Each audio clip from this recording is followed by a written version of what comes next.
प्रसार भारती अभिलेखागार की प्रस्तुति सदाबहार सुनहरे दौर का अनमोल खजाना।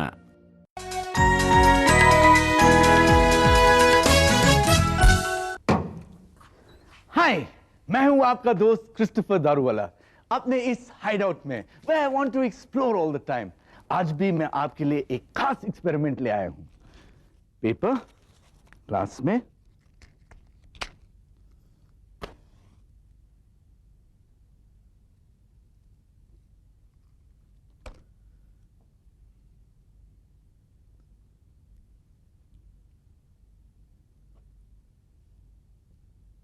पर यह एक्सपेरिमेंट अपने पेरेंट्स के प्रेजेंस में ही कीजिए। मैजिक, ये जादू नहीं, ये साइंस है। अरे, लाइट तो चली गई है। ओह, लाइट तो आ गई। ये लाइट हमारे लिए कितनी इंपॉर्टेंट है। पर ये लाइट हमारे बल्ब में कहां से आती है? ओह, शहर से। और हमारे शहर में कहां से आती है? दूसरे शहर से। और दूसरे शहर में कहां से आती है? तीसरे शहर से। पर आखिर ये लाइट्स कहां से शुरू होती है? मैं तो कंफ्यूज होते जा रहा हूं। ऐसा कैसे होता है? वो कौन सा शहर है जिसकी वजह से ऐसा ही होता है? शहर? ये तुम क्या कह रही हो भाई? ऐसा ही होता है तो हर जगह होता है। आफ्टर ऑल साइंस हर जगह है। बाप रे बाप, स्पीच बंद करो और सोचो कि वो कौन सा शहर है किसकी वजह से ऐसा ही होता है। दीपिका, शायद तुम्हारे सवाल का जवाब मुंबई है। हम मुंबई में शूटिंग करते हैं। ये काम तो हम हर कहीं कर सकते हैं। दिल्ली में भी कर सकते हैं, बैंगलोर में भी कर सकते हैं, लखनऊ में भी कर सकते हैं, कहीं भी कर सकते हैं। बस हाँ, वो शहर होना चाहिए। दीपिका, तुम क्या कह रही हो? मुझे कुछ समझ में नहीं आ रहा। शहर मतलब सिटी। वो कौन सी सिटी है जिसके बिना हम आप मिल नहीं सकते? अब मैं समझ गया तुम किस शहर की बात कर रही हो। इलेक्ट्रिसिटी। वही तो एक सिटी है जिसके बगैर हम और आप नहीं मिल सकते। मिल गया ना हमारे सवाल का साइंटिफिक प्रूफ। यही होता है जब इलेक्ट्रिसिटी नहीं हो। इलेक्ट्रिसिटी या विद्युत ऊर्जा मशीनें चलाती है, बल्ब जलाती है, चीजों को गर्म और ठंडा भी करती है। हम ये कह सकते हैं कि इलेक्ट्रिसिटी ही वो एनर्जी है जो हमारी पूरी दुनिया को चलाती है। तभी तो बिजली चली जाए तो काम करना ही मुश्किल हो जाता है। इलेक्ट्रिसिटी की सबसे बड़ी खूबी शायद ये है कि वो ऊर्जा के दूसरे रूपों में आसानी से बदली जा सकती है। फिर वो प्रकाश हो, ऊष्मा या गर्मी हो, या हो ध्वनि ऊर्जा, दरवाजे की घंटी हो या हो कंप्यूटर और ट्रेन, इलेक्ट्रिसिटी ही सबको चलाती है। कितना आसान हो गया है ना, स्विच ऑन करो और काम हो गया। लेकिन एक समय ऐसा भी था जब इलेक्ट्रिसिटी ना ही डिस्कवर हुई थी और ना ही इन्वेंट। फिर किसी ने दिमाग लगाया होगा और इलेक्ट्रिसिटी इन्वेंट हो गई। कब और कैसे? इलेक्ट्रिसिटी की खोज से बहुत से नाम और किस्से जुड़े हैं, लेकिन सबसे मजेदार कहानी जुड़ी है अमेरिकन साइंटिस्ट बेंजामिन फ्रैंकलिन से। आसमान में बिजली कड़क रही थी, तूफान जोरों पर था।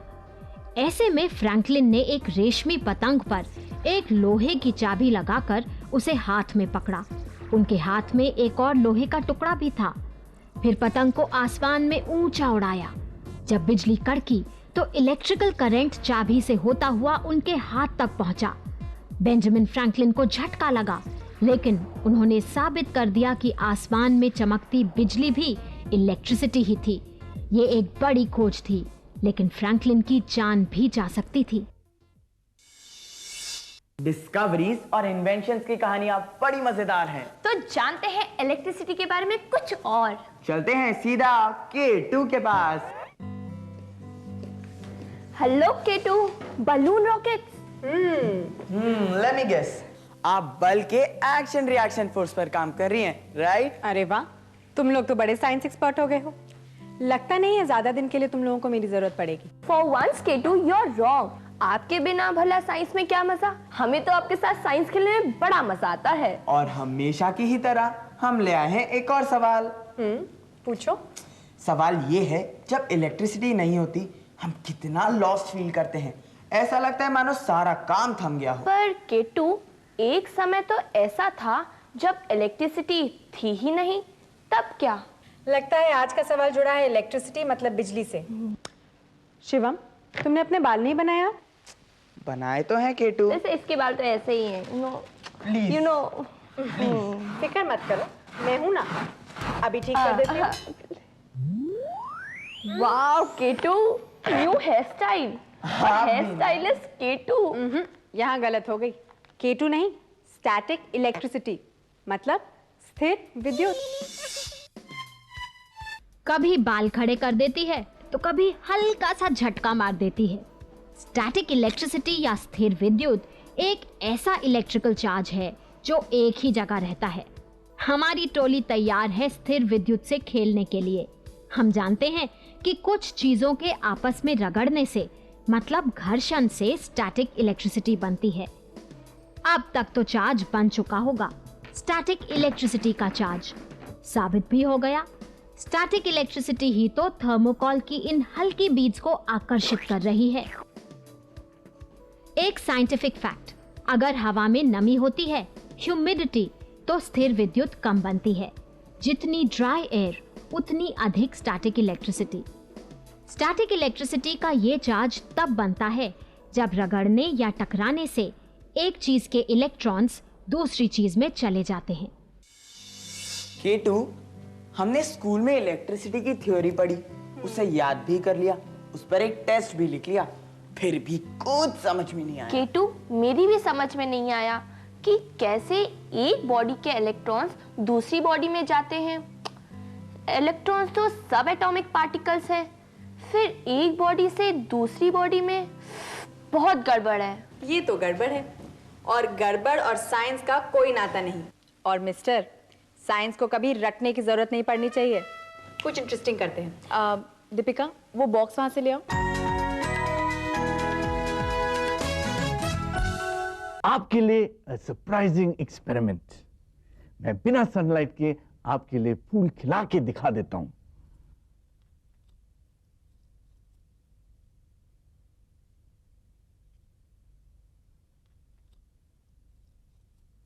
है ना इंटरेस्टिंग? जब तक आप अपने मनपसंद के फूल को बना के खिलाते हैं, हम लेते हैं एक छोटा सा ब्रेक।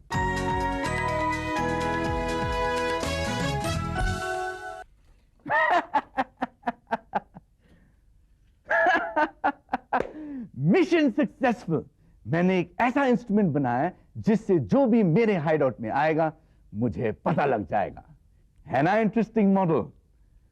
बड़ी सी बड़ी और छोटी सी छोटी चीज बनाने से पहले उसका मॉडल बनाना बहुत ही जरूरी है। केटू, शिवम और दीपिका भी शायद कोई मॉडल समझने की कोशिश कर रहे हैं।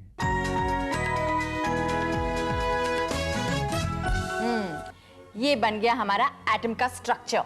ये देखो ध्यान से, ये जो दिख रहे हैं ये हैं 11 पॉजिटिव चार्ज वाले प्रोटॉन्स, और ये ऑरेंज वाले ये हैं 11 नेगेटिव चार्ज वाले इलेक्ट्रॉन्स। मतलब 11 प्रोटॉन्स और 11 इलेक्ट्रॉन्स। हमारे एटम का कोई चार्ज नहीं। और ये चूड़ी हमारा न्यूक्लियस है, और ये व्हाइट बीड्स हमारे न्यूट्रॉन्स। हाँ, लेकिन उनसे अभी हमारा कोई मतलब नहीं। न्यूट्रॉन तो न्यूट्रल होते हैं, इनका कोई चार्ज नहीं। अब देखो, ये प्रोटॉन्स तो अपने न्यूक्लियस में बंद हैं, लेकिन ये इलेक्ट्रॉन्स अपने अपने ऑर्बिट्स में घूमते रहते हैं। अब सोचो, अगर मैं इस बाहरी ऑर्बिट में से एक इलेक्ट्रॉन हटा लूं तो क्या होगा? प्रोटॉन्स का नंबर बढ़ जाएगा और इलेक्ट्रॉन कम हो जाएंगे, राइट? तो इसका असर क्या होगा? फिर तो हमारे एटम को पॉजिटिव चार्ज मिल जाएगा। केटू, लेकिन ये इलेक्ट्रॉन्स जाएंगे कहाँ? कौन लेके जाएगा इन्हें, और ये कैसे जाएंगे? ये मुझे दो। ये देखो ध्यान से। एटम का स्ट्रक्चर तो हम देख ही चुके हैं। इलेक्ट्रिसिटी का रिश्ता है इलेक्ट्रॉन्स से। इलेक्ट्रॉन्स जो नेगेटिव चार्ज वाले सब एटॉमिक पार्टिकल्स हैं। कुछ इलेक्ट्रॉन्स तो ऐसे होते हैं जो सिर्फ न्यूक्लियस के चारों तरफ घूमते रहते हैं, लेकिन कुछ इलेक्ट्रॉन्स जो बाहरी शेल्स में होते हैं आसानी से इधर से उधर उछल कूद कर सकते हैं। हमारे बालों के एटम्स कुछ ऐसे ही हैं। गुब्बारा जब बालों से रगड़ता है तो बालों के इलेक्ट्रॉन्स पहुंच जाते हैं गुब्बारे पर। अब बालों पर रह जाता है एक पॉजिटिव चार्ज, क्योंकि प्रोटॉन्स ज्यादा हैं, इलेक्ट्रॉन्स कम। लेकिन गुब्बारे को मिल गया है नेगेटिव चार्ज एक्स्ट्रा इलेक्ट्रॉन्स के कारण। सिंपल साइंस है ना? क्या है? शी ईक्स, गंदा। क्या? अगर हम आपसे कहें कि आपकी शर्ट के मैले कॉलर में और इलेक्ट्रिसिटी में कोई रिश्ता है तो आप क्या कहेंगे? मजाक कर रहे हैं, यही कहेंगे ना। पर हम मजाक नहीं कर रहे। हम कितनी भी अच्छी तरह नहाते हो, हमारे शर्ट के कॉलर और कफ्स हमेशा दूसरे हिस्सों से ज्यादा गंदे होते हैं। हम यही सोचते हैं कि गर्दन मैली रह गई होगी, लेकिन ऐसा नहीं है। असल में शर्ट का कॉलर हमारी गर्दन से रगड़ता है। इससे गर्दन के इलेक्ट्रॉन्स कॉलर में पहुंच जाते हैं। कॉलर को नेगेटिव चार्ज मिलता है, मतलब स्टैटिक इलेक्ट्रिसिटी। वो हवा से धूल को अपनी तरफ खींच लेती है। ज्यादा धूल मतलब ज्यादा मैल। एक जगह रहने वाली स्टैटिक इलेक्ट्रिसिटी तो समझ में आ गई, लेकिन दौड़ने वाली इलेक्ट्रिसिटी को कैसे भूल सकते हैं? नहीं भूलते, पर इस इलेक्ट्रिसिटी को हम समझेंगे अपनी सूझबूझ और इन बुक्स की मदद से। क्या ख्याल है? बड़ा ही अच्छा ख्याल है। ख्याल तो अच्छा है, लेकिन इलेक्ट्रिसिटी खतरनाक। हम काम करेंगे 9 वोल्ट की एक बैटरी के साथ और बनाएंगे अपने लिए एक सर्किट। बैटरी को जोड़ा है तार से और तार को जोड़ते हैं दोनों तरफ से छिली एक लेड पेंसिल से। सर्किट में लगा है पुरानी टॉर्च का एक छोटा सा बल्ब। सर्किट पूरा तो बल्ब गया जल। ये इसलिए क्योंकि बैटरी से निकलकर इलेक्ट्रिकल करंट या विद्युत धारा तार से होती हुई बल्ब तक पहुंचती है और बल्ब को जला देती है। अब सर्किट में लगा देते हैं एक मेटालिक लूप। अगर सर्किट टूटेगा, मतलब हमारा लूप तार को नहीं छुएगा, तो इलेक्ट्रिसिटी को रास्ता नहीं मिलेगा और वो बल्ब तक नहीं पहुंचेगी, बल्ब नहीं जलेगा। समझे? इस साधारण से सर्किट की एक एप्लीकेशन। घर में स्विचेस सर्किट को जोड़ने और तोड़ने का काम करते हैं। स्विच ऑन तो सर्किट पूरा, वरना नहीं। दीपिका, तुम बड़े होके कंडक्टर बनना चाहती थी ना? कंडक्टर? अरे तुम बचपन में यही तो कहा करती थी। बुद्धू, कंडक्टर नहीं, डॉक्टर। तुम ही बन जाना कंडक्टर। इसमें बनने की क्या जरूरत है? मैं कंडक्टर हूँ, कंडक्टर था और कंडक्टर ही रहूंगा। और आप बड़े होकर क्या बनना चाहते हो? मैं तो एक साइंस एंथुसियास्ट हूं और मैं इस पोटैटो पे आयोडीन डालकर देखना चाहता हूं कि इसमें कितना स्टार्च है। आपको पता है, जब आप बड़े होते हो तो आपकी बॉडी में काफी चेंजेस आ जाती हैं। आपके स्वेट ग्लैंड्स और भी एक्टिव हो जाते हैं and you start sweating more. For this you should keep your skin clean. अरे ये तो काला हो गया है, इसमें काफी स्टार्च है। लेते हैं एक छोटा सा ब्रेक। क्या आपने इस पेपर को देखा है? इसमें आपको कुछ स्ट्रेंज नजर आता है? नहीं? तो देखिए,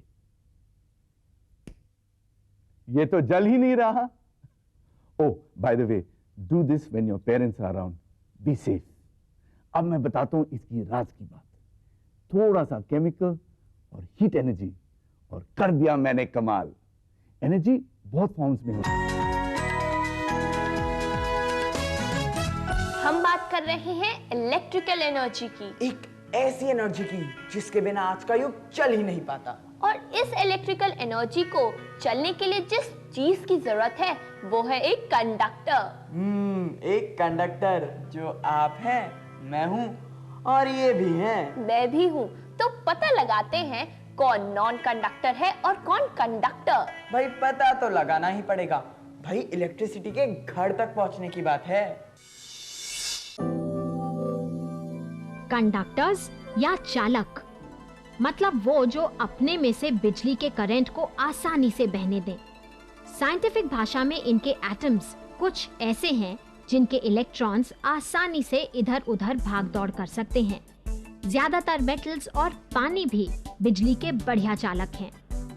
इंसुलेटर्स या विद्युत रोधी इनसे बिल्कुल उल्टे हैं। ये बिजली को बहने से रोकते हैं। कांच, प्लास्टिक, रबर और सूखी लकड़ी इंसुलेटर्स हैं। इसीलिए बिजली के तारों को प्लास्टिक से ढका जाता है ताकि करंट ना लगे। अपने सर्किट की मदद से हम आसानी से पता कर सकते हैं कि क्या कंडक्टर है और क्या इंसुलेटर। सर्किट में इंसुलेटर जोड़ने से बल्ब नहीं जलेगा, लेकिन कंडक्टर लगाने से जल उठेगा। एक और बात, इलेक्ट्रिकल करंट को बहने के लिए भी चाहिए बल, और यही होता है वोल्ट। वोल्ट इलेक्ट्रिकल प्रेशर को नापने का यूनिट है। इसीलिए वोल्टेज कम या ज्यादा हो तो हो जाती है गड़बड़। नेचर का सबसे सुंदर पर डरावना एनर्जी डिस्प्ले क्या है? वैसे तो बहुत सारे हैं, लेकिन मैं जानता हूँ तुम किस चीज के बारे में बात कर रही हो। आसमान में बादल घिरे हुए हैं, तार तार, लाइटनिंग एंड थंडर। केटू, आप ये क्या है? मैंने सोचा तुम लोग बिजली की बात कर रहे हो, तो बिजली कैसे कड़कती है समझते हैं। चलो देखते हैं। मैंने एक बहुत इंटरेस्टिंग एक्सपेरिमेंट डिवाइस किया है। इसको इसके ऊपर ऐसे घुमाते हैं। ये प्लास्टिक की शीट है और ये स्टील, इससे चार्ज होगा। किटू मैं भी। रुको। वाओ, दीपिका देखा, ब्लू स्पार्क्स। लेकिन शैतानी नहीं, सिर्फ समझो। आप भी समझिए। आसमान में बिजली का कड़कना स्थिर विद्युत का एक और उदाहरण है। होता यूं है, बड़े बड़े काले बादलों के अंदर पानी की बूंदें और बर्फ के कण आपस में रगड़ते हैं, टकराते हैं। उनके इलेक्ट्रॉन्स ट्रांसफर होते हैं और स्टैटिक इलेक्ट्रिसिटी बनती है। अब पॉजिटिव चार्ज बादल के ऊपरी तरफ और नेगेटिव चार्ज नीचे की तरफ जमा हो जाते हैं। इधर पेड़ों के ऊपर भी पॉजिटिव चार्ज होता है। पॉजिटिव और नेगेटिव का अंतर जब बहुत बढ़ जाता है तो बिजली कौंधती है और इलेक्ट्रिसिटी डिस्चार्ज होती है। अब तो आप समझ गए होंगे कि तूफान के समय पेड़ के नीचे क्यों खड़ा नहीं होना चाहिए।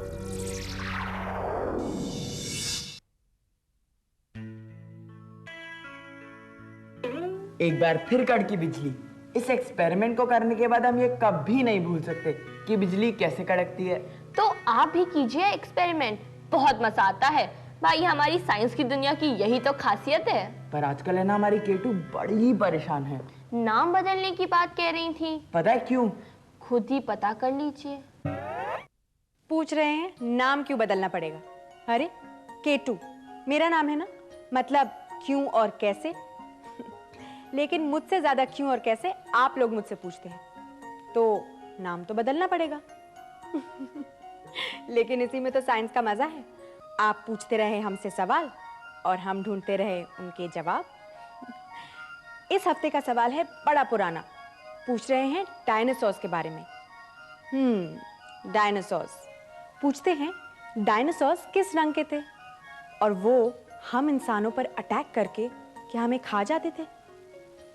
अब डायनासोर्स तो नहीं दिखा सकती आपको, लेकिन सवाल का जवाब जरूर दे सकती हूँ। देखिए,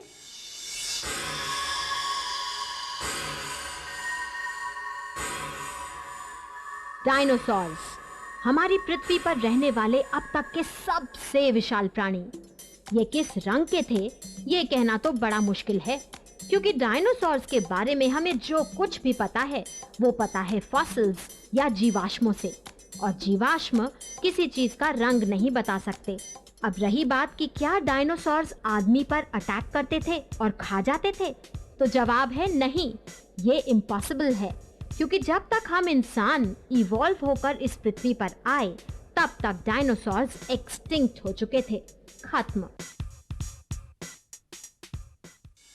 डायनासोर्स हम सब के लिए बड़े ही फैसिनेटिंग हैं। वो पृथ्वी पर 1,500 लाख साल पहले रहा करते थे, फिर वो एक्सटिंक्ट हो गए, खत्म। पर जहाँ तक हमें पता है उनका ब्रेन बहुत छोटा था। वो कहते हैं ना, अक्ल बड़ी है भैंस, मैं तो कहूंगा हमारी अक्ल डायनासोर से भी बड़ी है।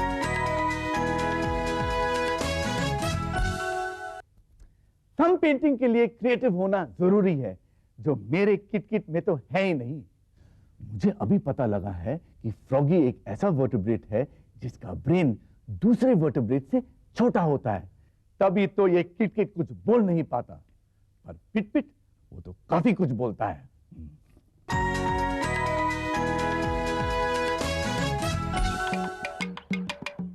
बाप रे बबलू, ये मेहनत करे पेट और मजे करे बेल। हाँ, इस जंगल में कई बेलें वृक्षों पर चढ़ झूल रही है।